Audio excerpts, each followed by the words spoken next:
start by lying on your back. Plant your feet about hip width distance.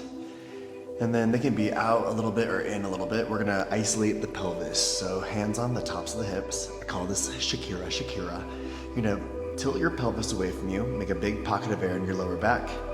And then exhale, tuck your hips all the way in, pull the belly button down, and do a couple more like this. So we're isolating, pelvic tilting, and massaging your tailbone on the mat, which is nice. This should feel good. If there's any kind of pain with this, if it doesn't feel nice, make it smaller and really slow motion. Maybe you're just like waking things up. It's not quite Shakira at the 2025 Grammys. Maybe it's like Shakira,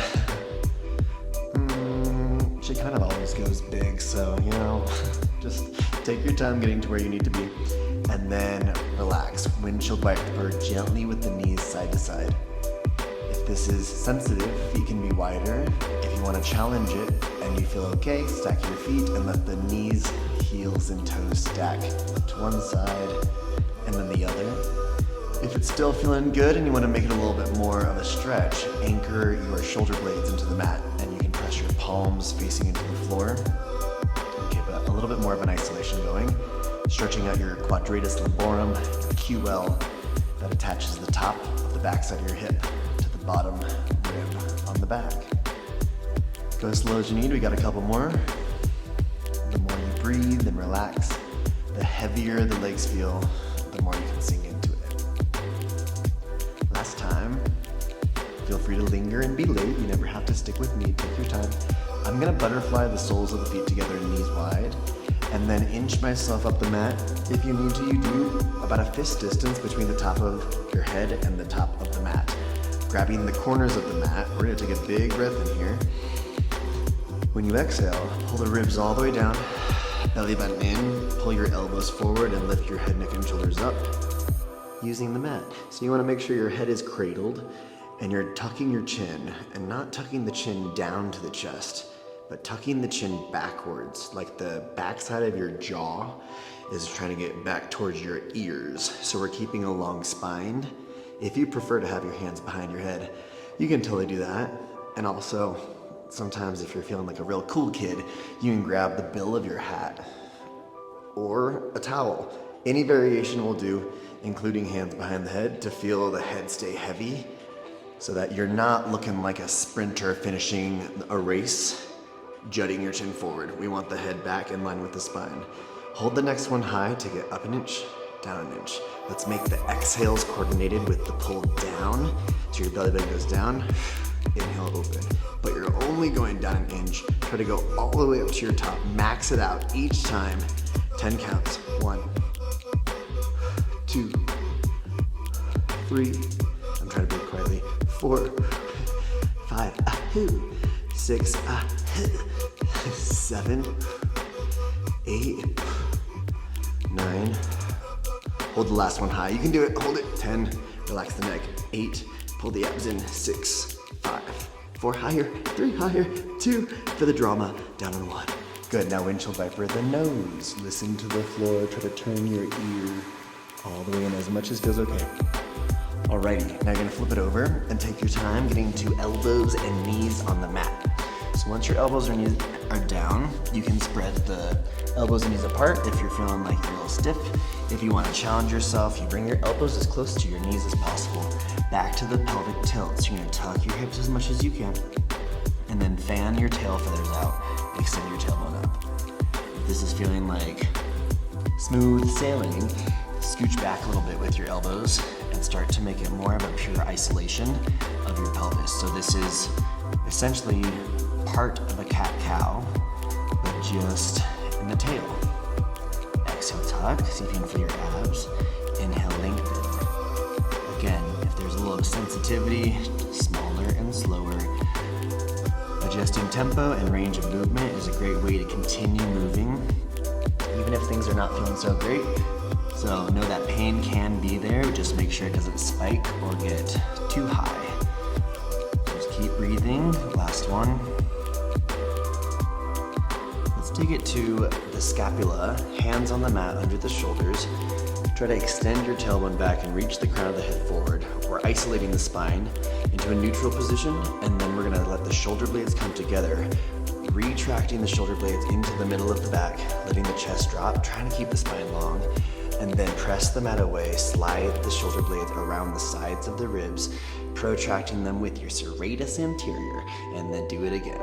Squeeze the shoulder blades, press them apart. Don't forget about the belly button. I forgot, so try to pull the abs up and in a little more. Last 2. It's a weird feeling. Sometimes it's not the most satisfying. It's hard to feel when you're at your end range, but just squeeze them together in the upper back as much as you can and press them as wide as possible. Last one. Hold at the top, press your back super wide, push the mat away.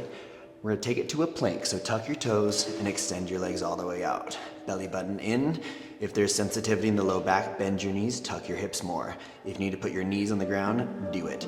If you wanna put your elbows on the ground, do it. You know the Sith Lord in Star Wars? Do it.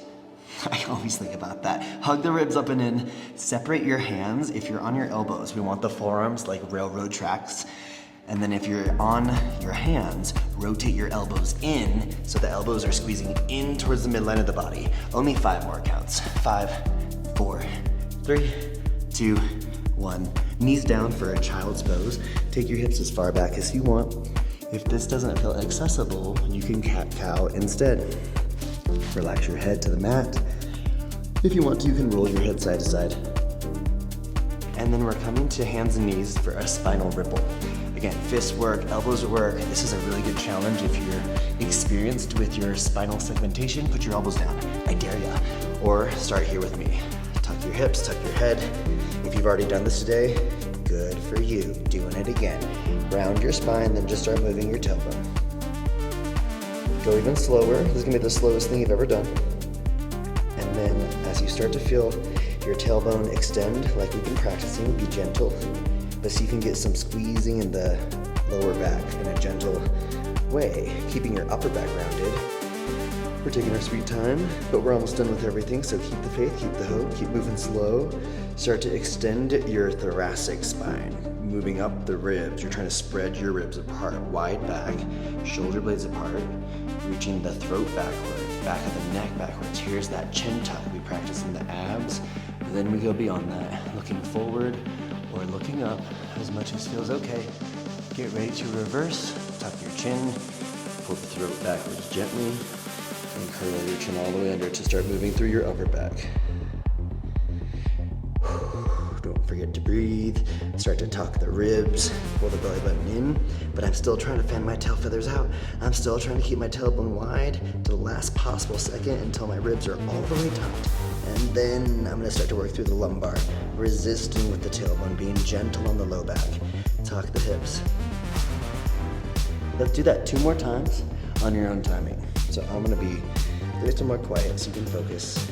And you can also watch if you're trying to figure out what the heck. If you want to try it on your elbows, ooh, I'll try it. It's going to be really hard though. I think I already got confused. So try it on the elbows if you want. Man, it does limit things a lot more.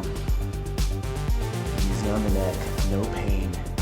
Manage your tempo and your range of movement. I'm on my way back of the second rep.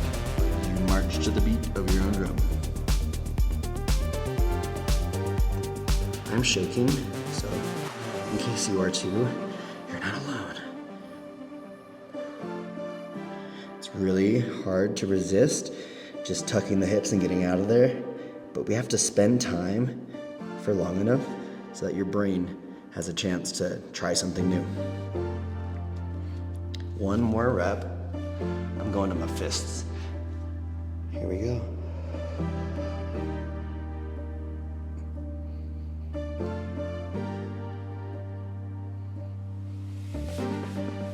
Through my pelvis, trying to get you to go slower. If you gotta keep repping, you keep repping.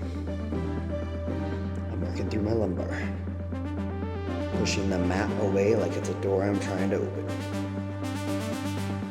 Not only going from rounding the back to tucking it, or vice versa, but also trying to reach the hips backwards as you reach the hip forward. Wow, that's all happening. Like you're pulling taffy apart. trying to make your spine more malleable. Pushing them out of the way. My chest was sinking. I gotta get the shoulder blades wide again like we practiced with the serratus push-ups. And then I'm taking it back the way I came, just like the Barbie movie. And no matter what you're feeling, you're doing enough.